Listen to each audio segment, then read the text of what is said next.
Samantala, bentahan ng plastic bag at disposable container sa San Andres Market. Nako, matumal. Detalye ng balita mula kay Tina Lasco. Tita Teens, good morning. Good morning, Kuyang Angel. Nananatiling matumal nga ang bentahan ng mga plastic at disposable items sa San Andres Market sa Malate, Maynila dahil sa kawalan ng mga okasyon ngayong bahagi ng taon.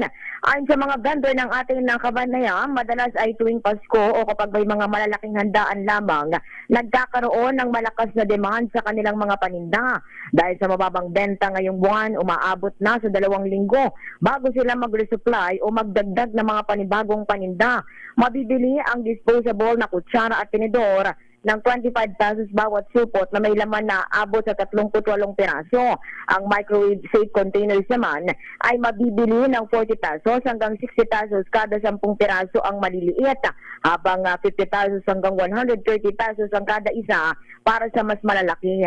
Ang plastic cups, ang 3 ounce hanggang 16 ounce, mabibili ng 15 pesos hanggang 45 pesos.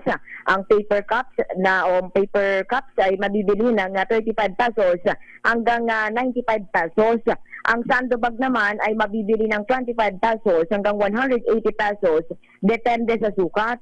Ang styrofoam container mabibili ng 150 pesos ang kada 100 piraso. Ang plastic labo, 12 pesos hanggang 100 pesos, depende rin sa sukat.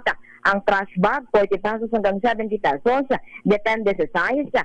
Habang ang straw naman, 20 pesos para sa soft drink straw, habang 30 pesos para sa bending straw.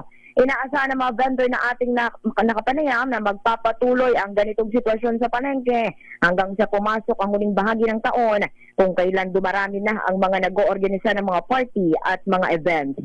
Ito, si Manila Girl RH19 na Nolasco para sa DZRH, una sa Pilipinas, una sa Pilipino. Maraming salamat, Manila Girl, Tina Nolasco.